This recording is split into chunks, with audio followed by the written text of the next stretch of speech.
let me show you how to take care of a Husqvarna 435 chainsaw. Nothing complicated.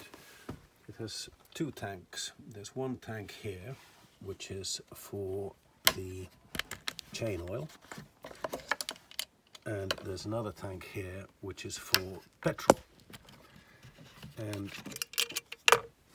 when you undo those, if your fingers are not strong enough, just take a pair of pliers and you'll find it very easy to open up.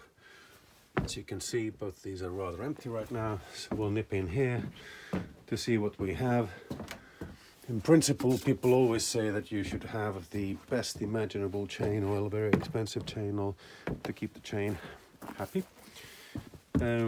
Well, you can't use the best stuff for absolutely everything, so I have some old outboard oil here which I'm going to be using. I don't think it's necessary to have the best imaginable chain oil for this stuff. So be it. That's going in there right now. That's nice and filled up. And I'll close that down. Whoops. There we go. That's being closed up now. There we go. Nice. And in terms of petrol, these things take 2% petrol, meaning it's petrol with 2% of oil pre-mixed into the fuel. There's no separate oil tank. If you don't do that, if you don't put petrol with oil into it, if you take sort of straight petrol, then the chain oil, then the engine will overheat and break.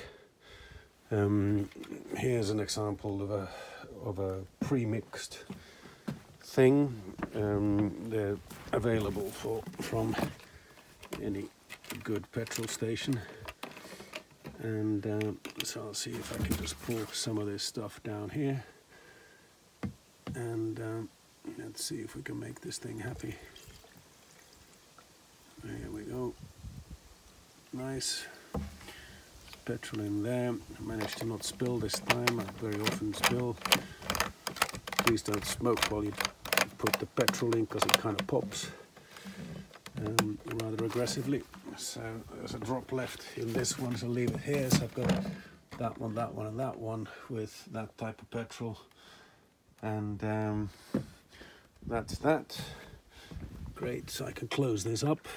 Obviously avoid getting dirt in there, because it's a pain in the neck if you get dirt in the petrol.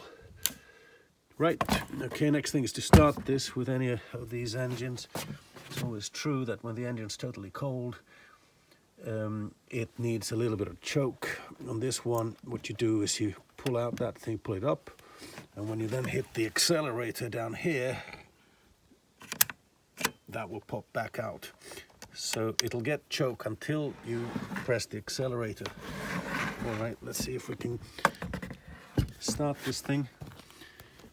I can put my foot here.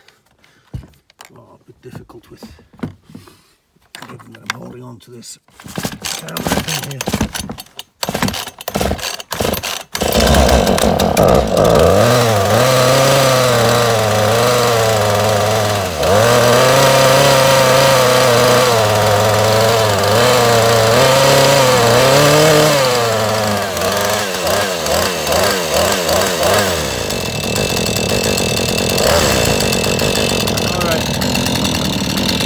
Just hope you go.